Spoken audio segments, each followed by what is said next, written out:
Hey, it's Trevor Grant from Revenue Hub. In today's video, we're joined by Stephanie Smith of Cogwheel Marketing. Stephanie is going to talk us through a digital marketing checklist she's put together for hotels that have to temporarily close during this crisis. It can also be used as a cross-check when we look to reopen in the future. Can I just ask, if you're new to this channel, could you please hit the subscribe button? It really helps us as we're looking to grow, and any links that we mention in the video will be in the description below. Anyway, hope you enjoy it. Thanks a lot, and roll the intro.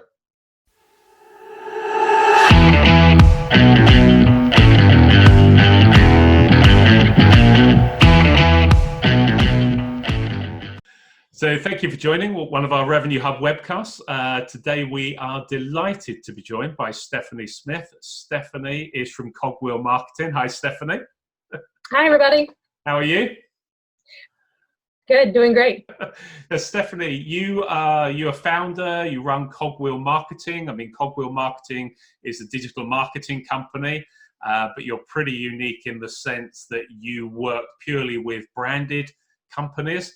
So can you tell us a little bit about yourself and Cogwheel Marketing before we then touch on what we're going to discuss today? Absolutely. So Cogwheel Marketing being unique that we work within the proprietary systems, primarily with Hilton, Marriott, and IHG. So not only are we developing the strategy in digital marketing for the hotels, we're also implementing it. So understanding where the brand level marketing stops and hotel marketing level begins, to make sure you have a marriage between the systems and strategy, and you're not having a mass amount of overlap between that either. So just finding that balance and utilizing the systems that are available by each of the given brands. Must be an interesting challenge. It is. It's all three are so unique in terms of just their system capabilities and what you can and cannot do. So just navigating each of those proprietary systems gets a little bit challenging. And I think the other thing that's important to realize is, even within any given market, depending on the saturation by that given brand, you're still competing against other hotels within the same portfolio. So if you're only not taking advantage of hotel level marketing and only doing what the brand does, then you're sitting in the same boat as other hotels that are likely your competition, even within that brand. So how can you not only differentiate yourself from the comp set, but also differentiate your hotel from other hotels within the same brand? Within the same brand, yeah. It adds to the layer of complexity. Yes, absolutely. And the purpose of this conversation is really around, and it's related to a guide that you've put together.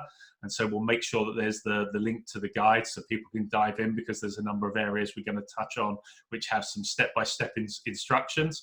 But it's all around that temporary hotel closure, and you've put together a checklist which identifies 8 core areas to look at.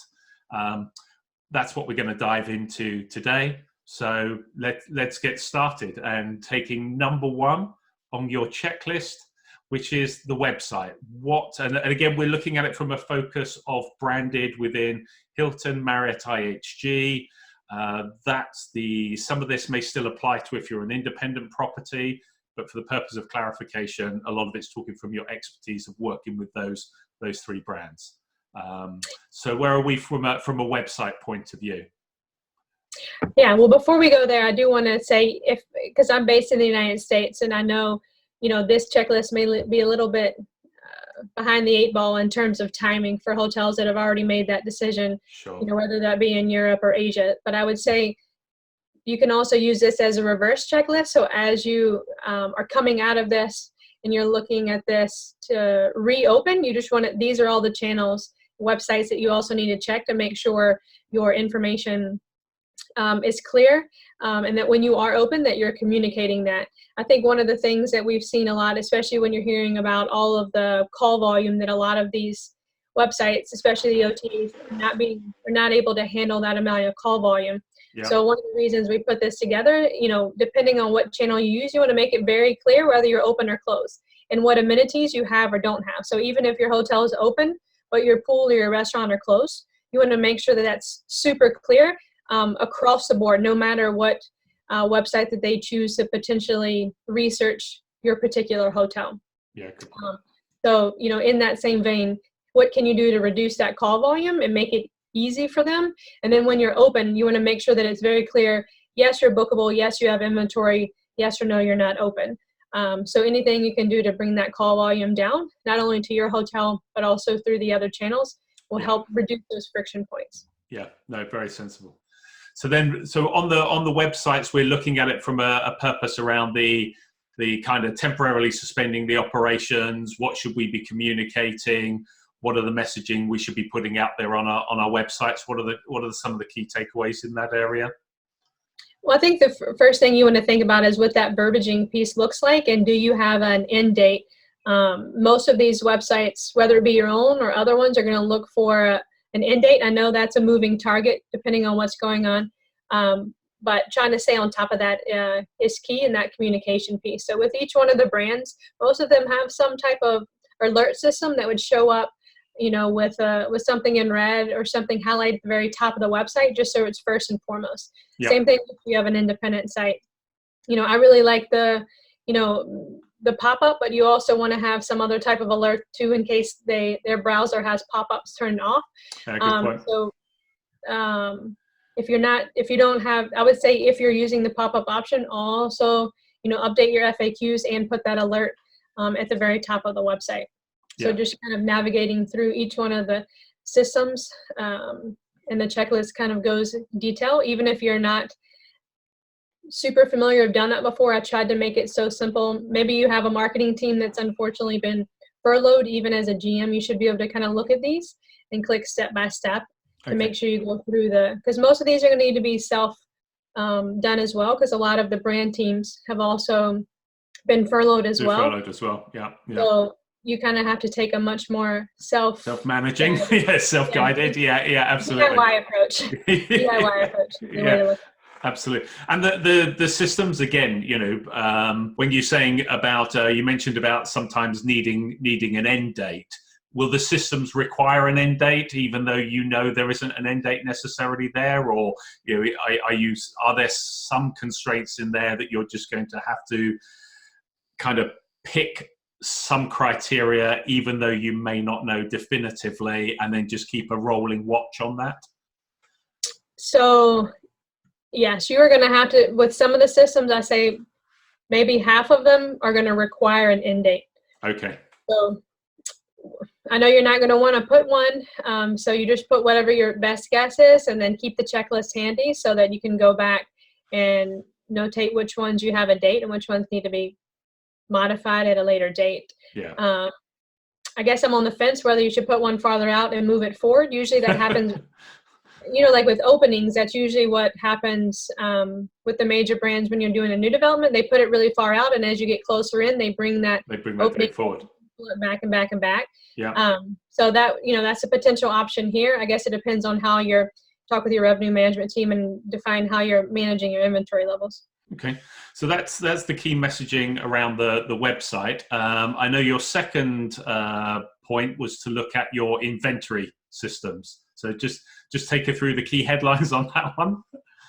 Yeah, so this one's a little bit outside of my comfort zone, but I would say working with your revenue management team to make sure that all your inventory levels are brought down to zero and that you're not selling it.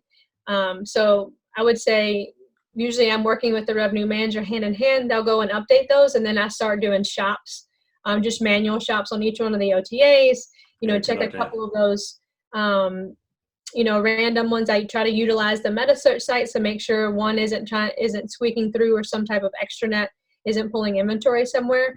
But just kind of double check that more than once to make sure nothing's squeaking through the cracks. Yes, good point. And again, depending on your connectivity, I know you highlight in the guide that if it isn't a two-way connectivity, then you got to really check through the steps here.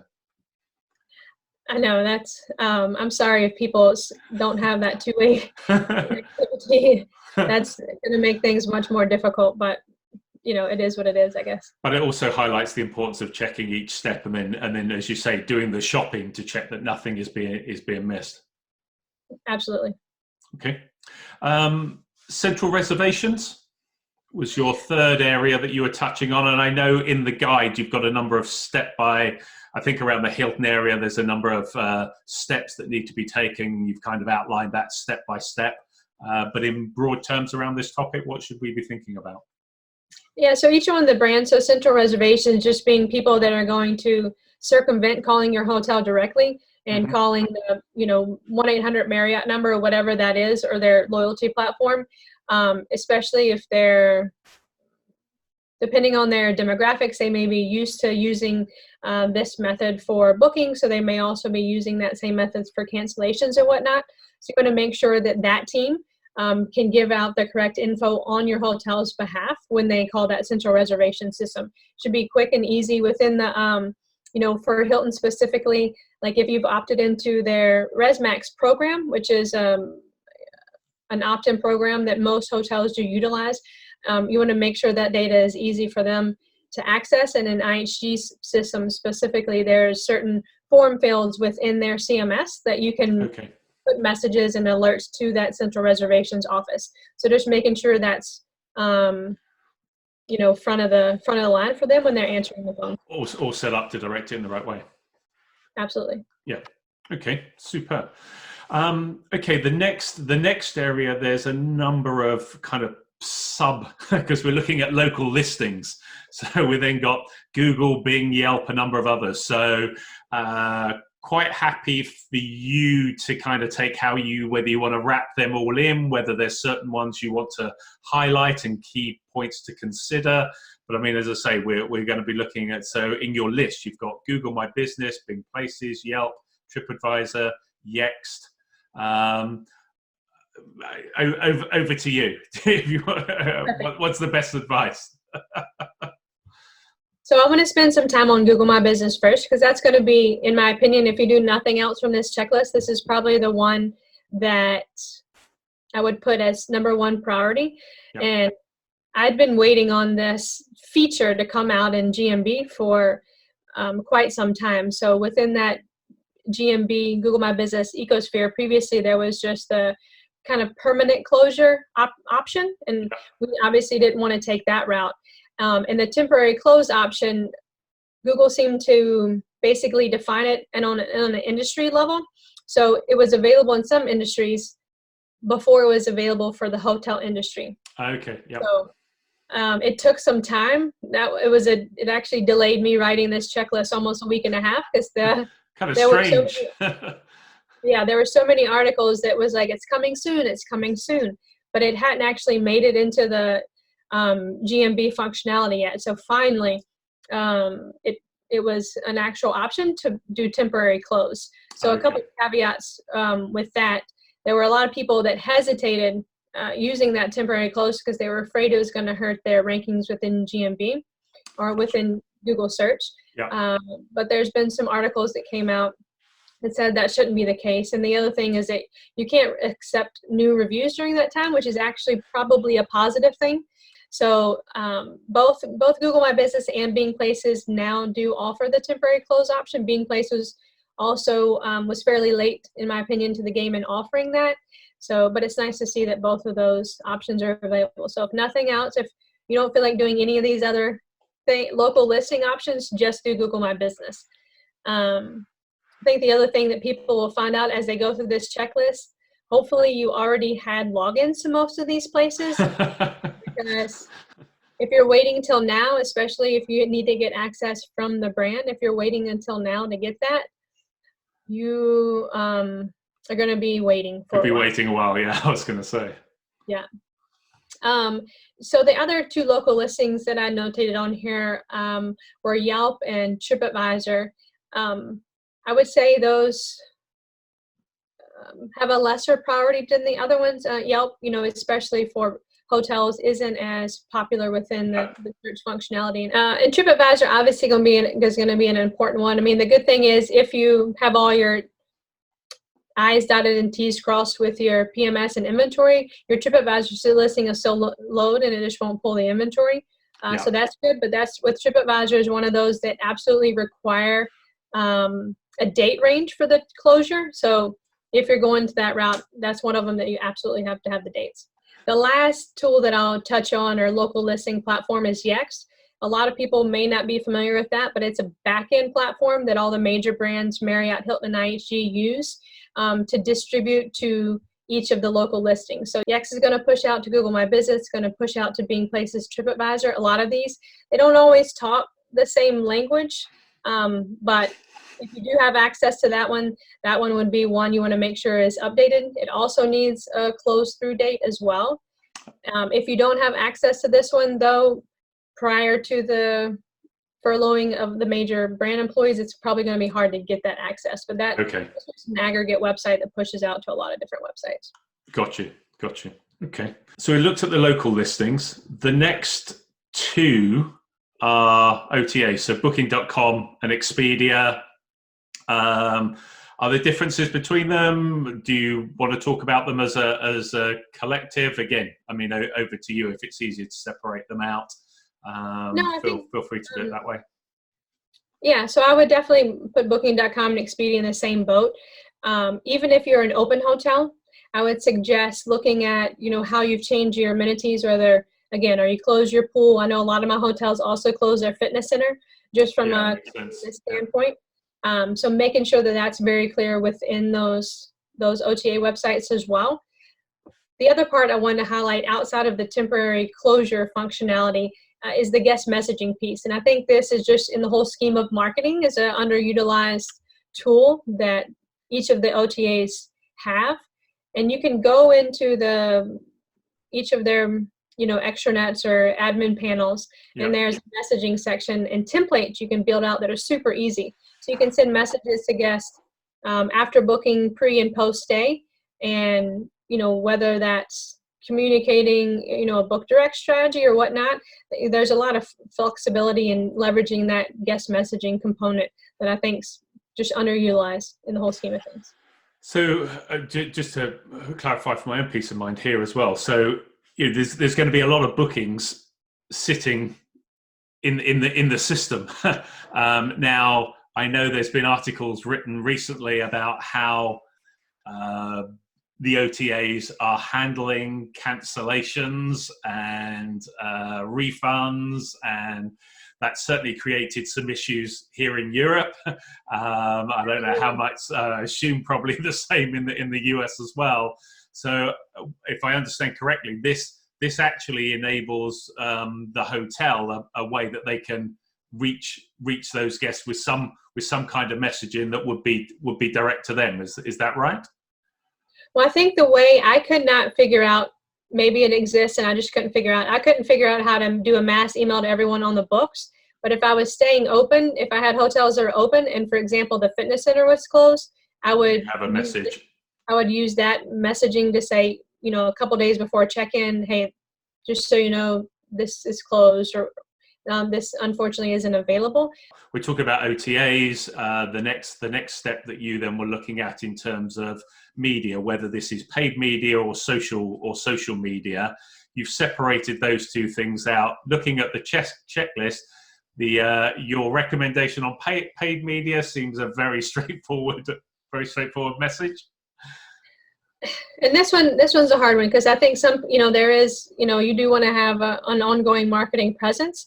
But my thought process is a lot of times we're doing marketing, we're looking for people with intent or people that are already in market search and stealing market share from your competition. A lot of those scenarios just don't apply with the given situation. Absolutely. And if you're closing the hotel, there's nobody to really manage or maintain those. You're probably in a situation where nobody can actively manage any of these paid media platforms. So from a brand perspective, for example, all the major brands have completely shut down their meta search. So this is, even if you wanted to run any meta search campaigns from a brand standpoint right now, those systems have been turned off.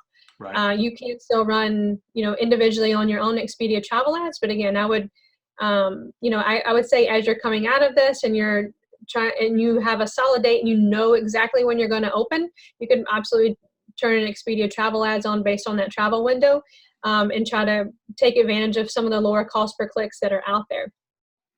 I would say as it relates to paid media, if you're turning everything off now, which the majority of my hotels have chosen to do, we're still having those discussions about when we open back, having discussions with your revenue and sales team, what segments do we think are going to come back first, and trying to put together plans as we see that increase in that ramp up, what can we do to align our marketing strategy and our paid media to take advantage of those first traveling segments.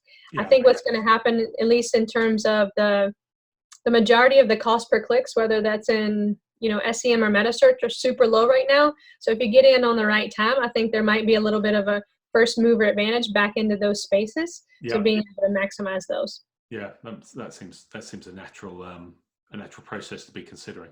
Absolutely. And then how, from a social media point of view, and I think one of the things we can look at here is probably twofold. It's sort of one, which links to the checklist, what am I doing from a temporary closure point of view? But then there's probably a second element that I'd be interested to get your take on, because there seems to be different views of what we should or shouldn't be doing in terms of communicating, how we should be utilizing social media maybe as a way of getting a message out there.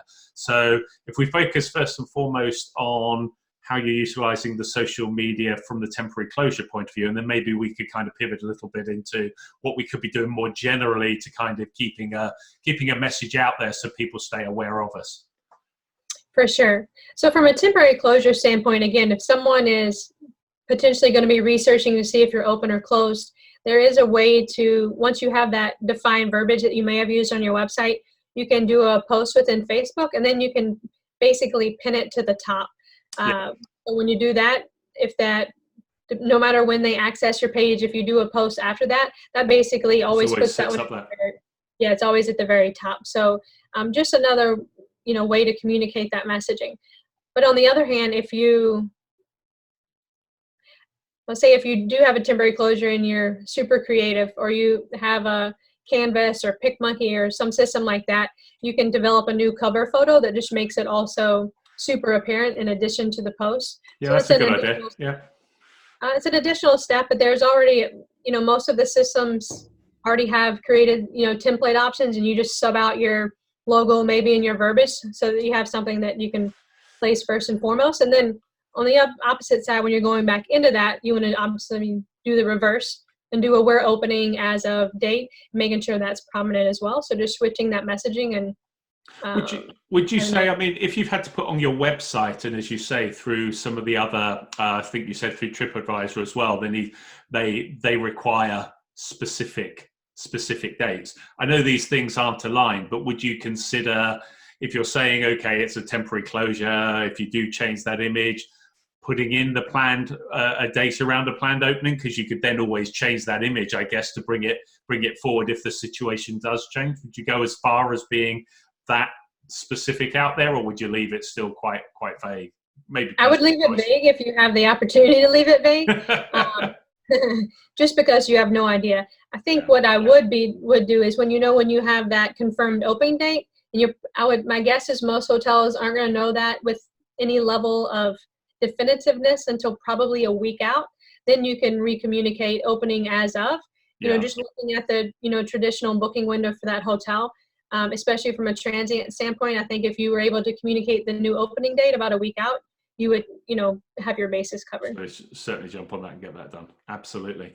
And then in terms of from a broader point of view, so I'm sitting there, I followed your checklist, I've kind of ticked it off. I'm not happy about the situation, but we're doing what we have to do.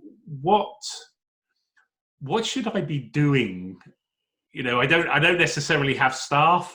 They're furloughed. They shouldn't be working, but I want to keep some, inherently I want to keep some sort of messaging going so that people don't forget about me. How can I kind of use channels to keep that message open at a local level? I think social media certainly has that opportunity, but you have to be really careful with that messaging component again. So I would say if you're unsure about, if this is going to rub people the wrong way, maybe you stay away. There are some major brands that have suggested that you go dark completely with your paid and your organic strategies. I'm not necessarily a fan of that. My suggestion would be more to lean in, especially if you're a destination. So lean in by showing empathy. So if you're, I know of a lot of hotels that, when they closed their restaurants, had donated foods to the staff. So taking Yeah. pictures of that and showing, whatever you're doing within the community is awesome. If you're doing anything to help your hospital workers or things like that, communicate that, not in a salesy way, but communicate that in a way that shows that you're supporting your local community. That's what I was wondering, whether you can. It's always so hard, isn't it? Because you want to show that you're empathetic, you're supportive, you're community minded, but then the messaging of that has to be very clean, because you could just seem to be leveraging that situation for a gain later down the line, and you can see people fall into that trap too easily. I think some of the more successful messaging I've seen has been, I've seen hotels and restaurants alike share make it home recipes. So maybe the chef puts together something That's a good that idea. they would have made in their restaurant and share that one, that they can make it home. Yeah. So that's something that I think can be done very well without crossing any lines. I also have a couple of beach properties, who are closed. So they were able to take some of their beach video footage and just say, can't wait for your return. The beach is waiting for you. Yeah. So I think, the video element combined with something, because I think that brings, if you're a beach person, then that's going to bring, pleasant, anything that can bring pleasant. Yeah. It's like more a storytelling thing, isn't it? Like, miss you, can't wait to see you soon kind of thing. Well, yeah. Absolutely. Yeah. So I think, leaning into that type of thing, and then sharing what else is happening in your local community. If you're closed, but maybe one of your partners within the community, whether it be, the mall or a local restaurant, if they're doing something, saying, hey, check out what our friends over here are doing, and just try to highlight some of the positive that's still happening. Oh, that makes sense. And I don't know how it's happening in the US, but we're seeing some of our hotels are utilizing their restaurants, and they're still doing a takeaway or leaning into the delivery. So, the menus are already online. They may do stripped down menus, but again, people can order. They can then, where they can, utilize their staff either in rotas, in prepping and cooking, but then they're able to supply that food out. Is that something that you're seeing happening at all? Because that's something I guess you could be very direct about messaging, because it is providing a service if people are going into a lockdown. So you need to think about that messaging in a slightly different way as well, I would guess. Absolutely. And this kind of goes back to, hopefully you have access. Like if you are a restaurant within a hotel, you can have separate Google My Business listings for that and communicate within that ecosphere a little bit differently. Google was a little bit ahead with some of the restaurant functionality, more so than they were for hotels. Mm-hmm. But again, if you didn't already have that ecosphere built, which unfortunately, surprisingly, a lot of hotels do not have separate listings, separate Facebook pages, separate Google My Business listing. Really? Okay. For their restaurants, but that's certainly, an opportunity to, communicate that and just provide that as an option to the local community. I mean, that would seem, forgetting this current situation, that would seem like such a obvious is maybe the wrong word, but such a natural thing to do, that even if they haven't got one, maybe they should use this time to get that set up, even if they're not doing the takeaways, so they're ready coming out the other side. It does seem obvious, but I would say a very large majority of the hotels I work with, the restaurants treat it as more of an amenity or an add-on, so than but I think a destination in itself, right? Yeah, and even if it is, though, it's just about communicating what you have and what you don't have in a clear way, so that to eliminate that guest confusion. So, there are platforms out there to make that easier for you.